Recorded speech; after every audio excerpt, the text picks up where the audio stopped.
Melissa is maintaining Category 5 intensity today, just south of Jamaica. And if it does make landfall as a Cat 5, as it is projected to, it could be the strongest storm since the mid-1800s that come on shore on that island. I'm meteorologist Robert Spetta here with First Coast News. We're always doing our best to give you the latest information on what's happening out here in the tropics. And today, I can't stress enough how dangerous this storm system is. And at this point, hopefully everybody that is out ahead of it is hunkered down in their sheltered area. Winds right now at 165 miles per hour. Just starting to see the outer fringes of those destructive winds come on shore. But it's that inner core right around that eye where you could be having that worst of the weather here. And in fact, this is just not me saying it. I'm going to read right off from what the National Hurricane Center has put out on this storm system, saying for Jamaica, don't venture outside of your shelters, your safe shelters.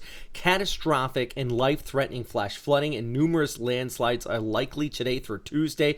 Catastrophic winds and the potential for significant structural damage. This will result in extensive infrastructural damage with long-lasting power outages and communication outages as this passes over that island through Tuesday. And then even heading out towards eastern areas of Cuba, heavy rainfall with life-threatening, potentially catastrophic rains in the forecast there too. So that's a lot to take in, and everybody's talking about this storm system. Good. Hopefully everybody's being safe out ahead of it. But let's talk about, just from a pure meteorological standpoint, it has that classic buzzsaw shape we see only in Cat 4 to Cat 5 type storms. Basically, when I say by buzzsaw, it looks like that buzzsaw, but you have that outflow aloft. You see off here towards the north and towards the south. We have inflow in the lower levels, though, that circulate into the storm. And if you don't know much about hurricanes, what you simply can think of them as is engines. You get that flow into the base and then outflow aloft, and if that is just synced up just right, it allows these storm systems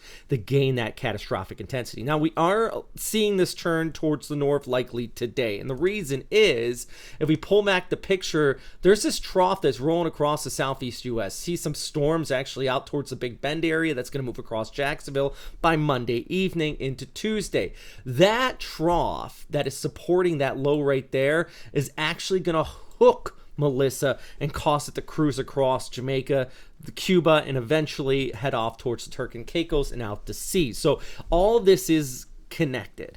Right now, though, see the intensity. This has been hovering for about 24 hours at that Cat 4 to Cat 5 intensity. It was 140 yesterday, now up to that 165. I mean, serious stuff. And then you can see the cascade of those hurricane warnings in place for Jamaica, eastern areas of Cuba, while we have a hurricane watch for the Turks and Caicos, but absolutely expect it to be a hurricane warning. Now, after this crosses two separate islands and heads off towards the Turks and Caicos, by that point, I mean, we're going to be talking about a relatively weaker storm system, about a Cat 2, which, if anybody's been through a true hurricane, now I'm not talking about, I rode out a hurricane. I hear that a lot in Jacksonville. Unless you were here in the 60s when Dora rode through, you haven't been through a hurricane in this city.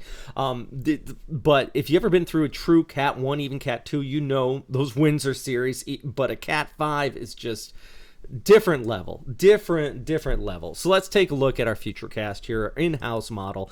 And yeah, you can see as this comes on shore west of Kingston, but Kingston's still in the right quadrant. And actually, there's the potential of a 12 to 13 foot surge in parts of Kingston, those low-lying areas on the southeastern coastline here.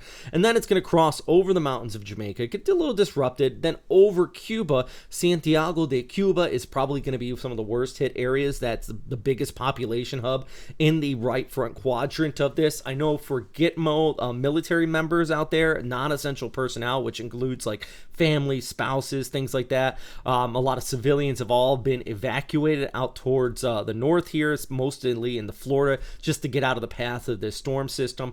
And then you can see the futurecast brings us over the Turks and Caicos, eastern areas of the Bahamas, where it could be still that Cat 2 to 1 intensity. And then it gets hooked up by that trough I mentioned earlier and kicks off towards north and east. But that's one model.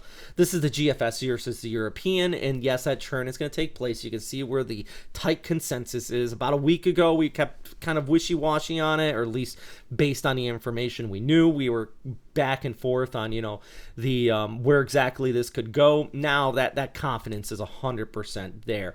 The issue still today, as it has been, and as I alluded to with the catastrophic flooding, is the rain. It is the slow movement of this for the time being, and it's continuing to sit here off of Jamaica, bringing just extraordinary amounts of rainfall.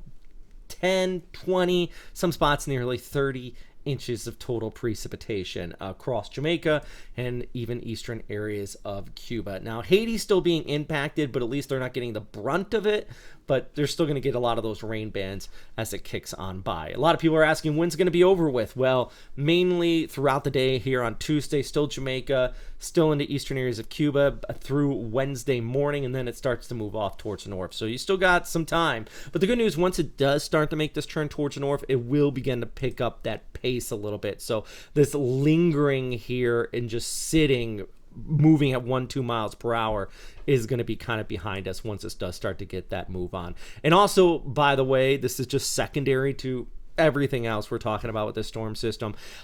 Cooler, drier air is going to filter in behind it. So by late week, we're actually going to be looking at a pretty decent front in just this cool Canadian air spilling in, bringing some temperatures across the southeast, some of the coldest yet for this autumn in the United States. And that's indirectly the result of this hurricane just off towards the east here. So it's all tied in together. As I mentioned, you still got the reason for this pull towards north is that low pressure area pushing across the southeast, which is also going to be the catalyst for this high pressure and cooler air spilling in behind it. But the big topic continues to be, of course, major, just serious Cat 5 out here, Melissa, and it's coming on shore here into Puerto Rico. And I hope everybody's staying safe. Hope everybody's following with the warnings from their local officials there, and going to continue to keep you posted. firstcoastnews.com/Hurricane Central. We got a lot of the graphics I used in this video is there if you want to just kind of forecast yourself, you want to track this storm yourself, plus multiple meteorologists covering this there at First Coast News, and we're always going to do our best to keep you posted. As always, thanks for watching, and hope everyone stays safe out there.